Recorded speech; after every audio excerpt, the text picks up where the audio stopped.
मेरे प्यारे भक्तगणों, माताओं और बहनों, आज हम एक ऐसी चमत्कारी कथा का श्रवण करेंगे जो आपके जीवन की हर अधूरी इच्छा को पूरा करने की शक्ति रखती है।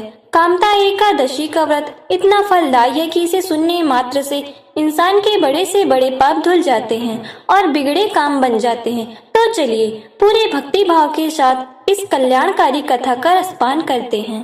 प्राचीन काल की बात है, एक बहुत ही सुंदर नगरी थी जिसका नाम था रत्नपुर। वहाँ पुंडरीक नाम का एक प्रतापी राजा राज करता था। उस राज्य में भोग विलास और ऐश्वर्य की कोई कमी नहीं थी। राजा के दरबार में कई गंधर्व और अप्सराएं अपनी कला का प्रदर्शन करते थे। उन्हीं में से एक गंधर्व था जिसका नाम था ललित और उसकी पत्नी थी ललिता, जो एक अत्यंत सुंदर अप्सरा थी। ललित और ललिता के बीच अगाध प्रेम था। वे एक दूसरे के बिना एक पल भी रहने की कल्पना नहीं कर सकते थे। उनकी जोड़ी को देखकर पूरा रत्नपुर दंग रह जाता था। बहुत ही कुशल गायक था और जब भी वह राजा के दरबार में गाता तो लोग मंत्रमुग्ध हो जाते। लेकिन एक दिन नियति ने अपनी चाल चली। राजा पुंडरीक के दरबार में एक सभा लगी हुई थी। ललित वहां गाना गा रहा था। गाते गाते अचानक उसके मन में अपनी पत्नी ललिता का विचार आ गया। वह सोचने लगा कि इस समय ललिता घर में क्या कर रही होगी। अपनी पत्नी की याद में खो जाने के कारण ललित का ध्यान संगीत की लय और सुरों से भटक गया। उसकी जुबान लड़खड़ाने लगी और ताल बिगड़ गई। दरबार में बैठे करकोट नाम के नाग को ललित की यह चूक साफ दिखाई दे गई। उसने राजा को उकसाते हुए कहा कि ललित आपका अपमान कर रहा है। इसका मन गान में नहीं बल्कि अपनी स्त्री में लगा है। यह सुनकर राजा पुंडरीक क्रोध से लाल पीले हो गए। उसे लगा कि एक मामूली गंधर्व ने उसके भरे दरबार में मर्यादा तोड़ी है। राजा ने बिना सोचे समझे ललित को श्राप दे दिया। हे मूर्ख, तूने कामवश होकर मेरा अपमान किया है, इसीलिए जा तू अभी इसी वक्त एक आदमखोर राक्षस बन जा। राजा के मुंह से यह शब्द निकलते ही ललित का सुंदर शरीर भयानक होने लगा। उसके बाल खड़े हो गए, आंखें जलते हुए अंगारों जैसी लाल हो गईं और उसका रूप डरावना हो गया। वह देखते ही देखते 8 योजक के विशाल शरीर वाला एक राक्षस बन गया।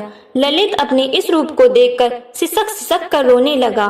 उसे अपनी गलती का पछतावा था, लेकिन राजा का श्राप पत्थर की लकीर बन चुका था। वह तड़पते हुए राजमहल से बाहर निकल गया और घने जंगलों की ओर भागने लगा।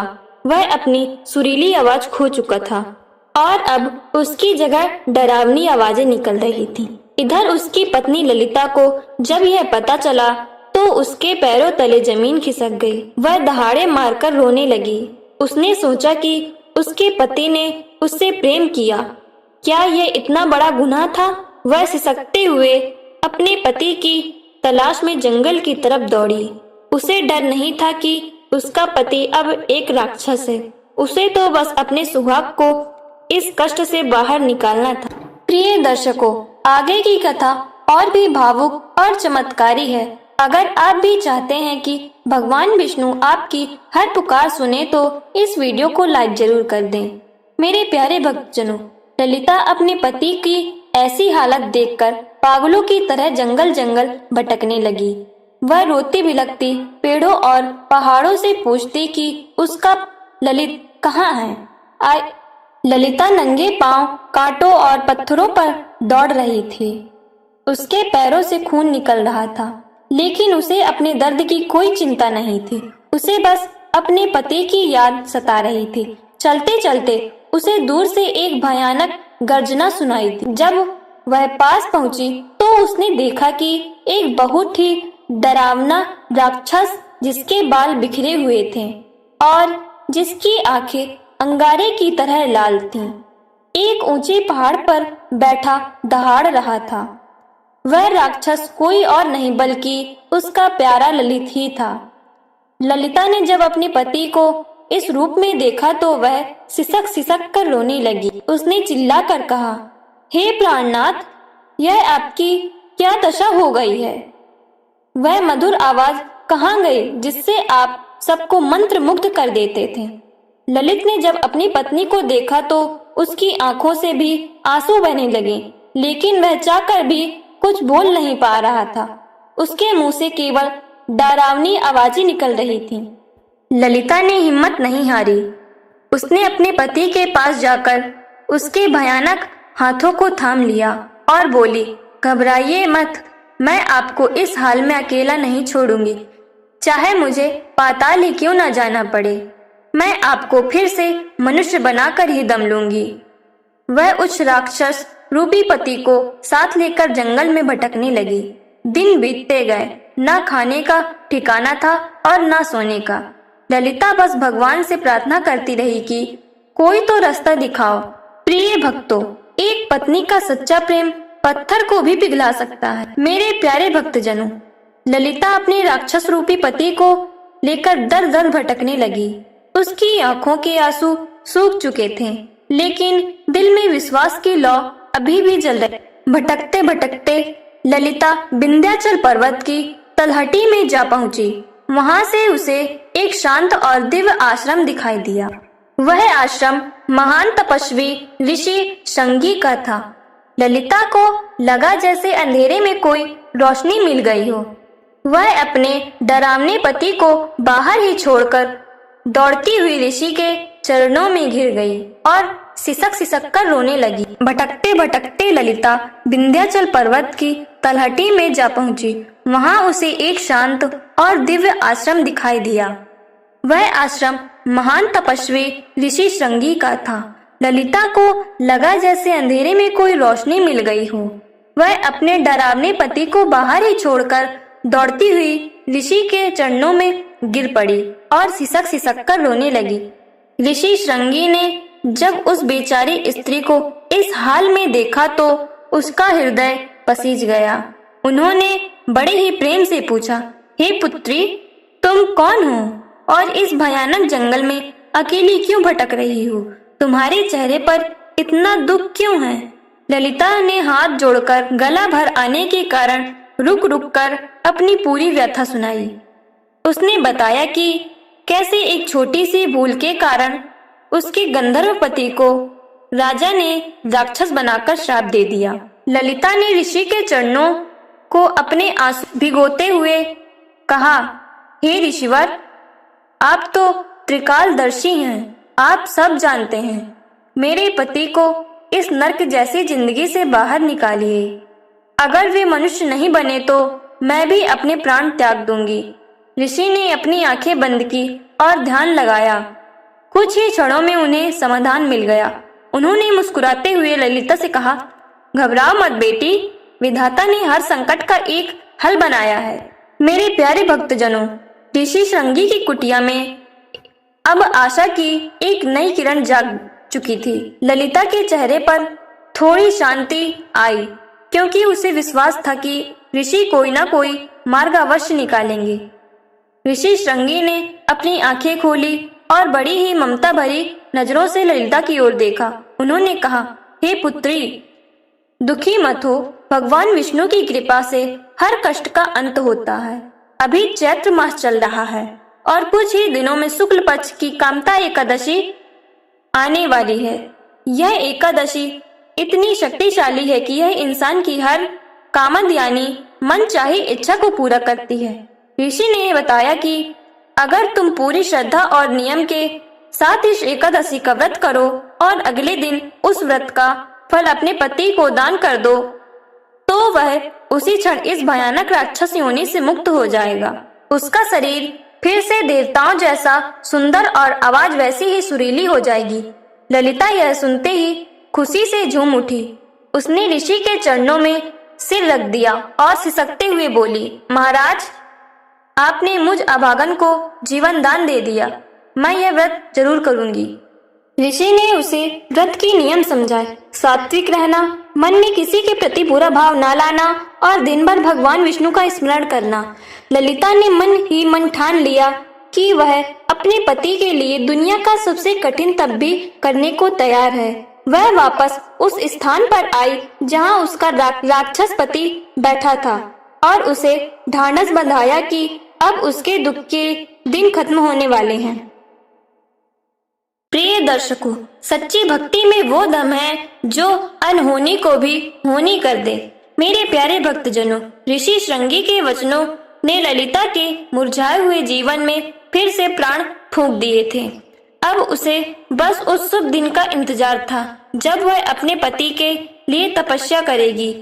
जैसे ही चैत्र शुक्ल पक्ष की एकादशी की तिथि आई, ललिता ने ब्रह्म मुहूर्त में उठकर पास के पवित्र सरोवर में स्नान किया।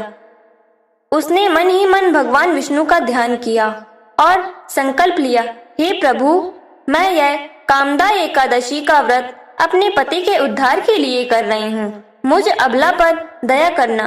ललिता ने उस दिन अन्न का एक दाना भी ग्रहण नहीं किया और न ही जल की एक बूंद पी।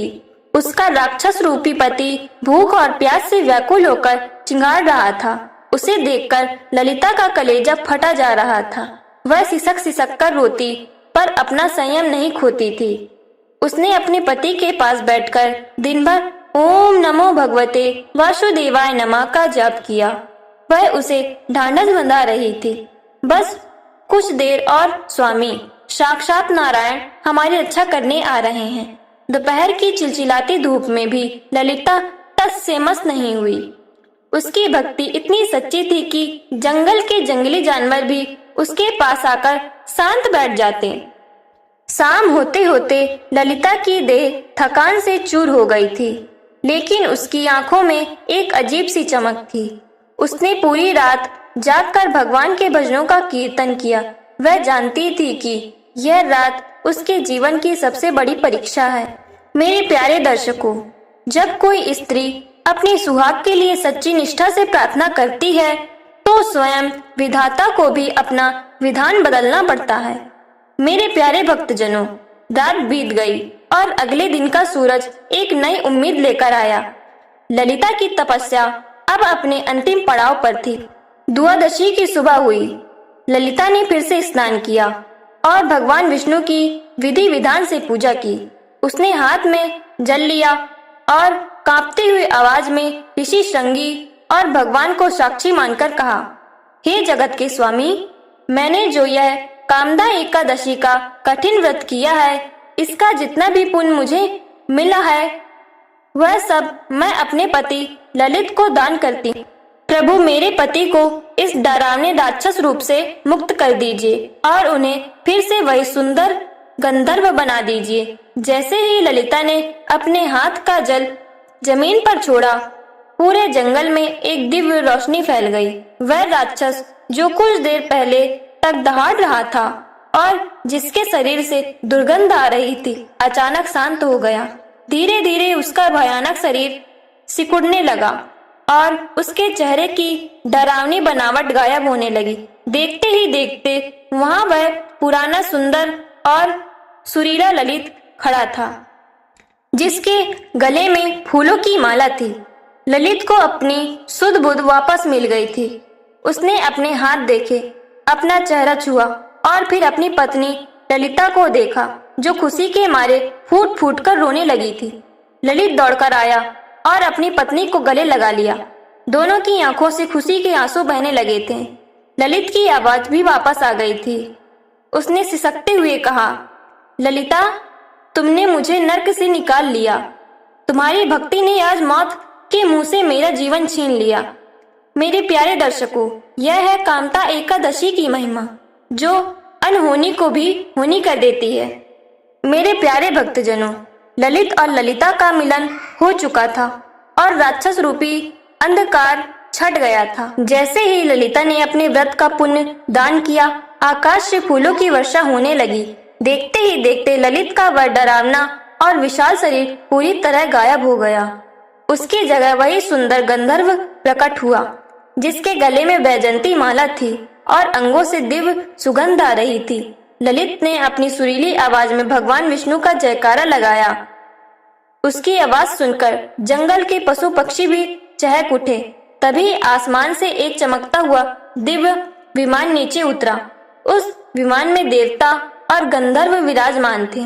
उन्होंने ललित और ललिता को आदर के साथ उस विमान में बैठने का संकेत दिया। ललित ने सिसकते हुए ललिता का हाथ थामा और बोला, ललिता, आज अगर तुम ना होती तो मैं अभी इस नर्क से बाहर नहीं निकल पाता। तुम्हारी तपस्या ने मुझे नया जन्म दिया है। ललिता की आंखों में खुशी के आंसू थे। उसने बस इतना ही कहा, स्वामी, यह सब कामता एकादशी और प्रभु की कृपा है। दोनों उस दिव्य विमान में बैठकर स्वर्गलोक की ओर प्रस्थान करने लगे। रास्ते में उन्हें ऋषि श्रृंगी का आश्रम दिखाई दिया। उन्होंने विमान रुकवाया और नीचे उतरकर ऋषि के चरणों में साष्टांग प्रणाम किया। ऋषि श्रृंगी ने उन्हें आशीर्वाद देते हुए कहा, पुत्र, इस कथा को संसार में फैलाना ताकि जो भी मनुष्य संकट में हो वह इस एकादशी के महत्व को जानकर अपना कल्याण कर सके। मेरे प्यारे दर्शकों, ऋषि श्रृंगी का आशीर्वाद लेकर ललित और ललिता का विमान अब गंधर्व लोक की ओर बढ़ने लगा। जब ललित और ललिता का दिव्य विमान रत्नपुर नगरी के ऊपर से गुजरा तो वहां के लोग दंग रह गए। राजा पौंड्रिक ने जब देखा कि वही राक्षस जिन्हें उन्होंने श्राप दिया था वह देवताओं जैसा तेजस्वी बनकर लौट रहा है तो उनका अहंकार चूर चूर हो गया। राजा खुद महल से बाहर आए और उन्होंने ललित और ललिता का स्वागत किया। ललित ने विमान से उतरकर राजा के चरण छुए। राजा पौंड्रिक की आंखों में आंसू थे। उन्होंने सिसकते हुए कहा, हे ललित, मुझे क्षमा कर दो। मैंने क्रोध में आकर तुम्हारे साथ बहुत बुरा किया, लेकिन तुम्हारी पत्नी की इस महान तपस्या ने आज मेरी आंखें खोल दी हैं। सच्चा प्रेम और एकादशी का व्रत सचमुच पत्थर को भी पिघला सकता है। राजा ने ललित को फिर से अपने दरबार का मुख्य गायक नियुक्त कर दिया। मेरे प्यारे भक्तजनों, ललित और ललिता की वापसी ने पूरी रत्नपुर नगरी में खुशियों का सैलाब ला दिया था। ललित और ललिता के घर लौटने की खुशी में राजा पौंड्रिक ने पूरे नगर में 7 दिनों तक उत्सव मनाने की घोषणा कर दी। गलियों को तोरणों और फूलों से सजाया गया और हर घर के बाहर घी के दिए जलाए गए। जो घर पहले विलाप और दुख से भरा था वहां अब मधुर संगीत और नारायण के भजनों की गूंज सुनाई देने लगी। ललित ने जब अपनी सुरीली आवाज में पहली बार भगवान विष्णु की स्तुति गाई तो नगर का बच्चा बच्चा झूम उठा।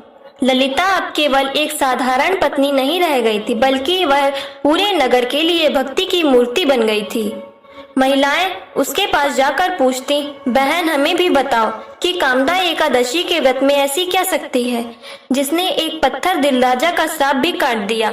ललिता बड़े ही सरल भाव से कहती, भाइयों और बहनों, यह मेरी कोई शक्ति नहीं है, यह तो बस भगवान के नाम का प्रभाव है। कामदा एकादशी का अर्थ ही है मन की हर मनोकामना को पूरा करने वाली।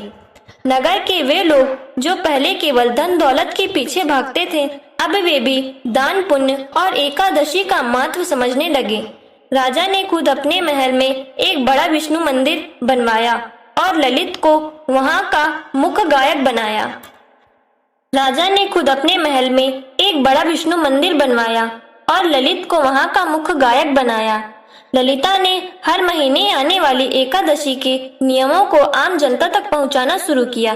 देखते ही देखते रत्नपुर नगरी अधर्म के रास्ते से हटकर धर्म के मार्ग पर चलने लगी। मेरे प्यारे दर्शकों, यह कहानी हमें सिखाती है कि जब एक व्यक्ति सुधरता है और भक्ति के मार्ग पर चलता है तो उसका प्रभाव पूरे समाज पर पड़ता है। राधे राधे।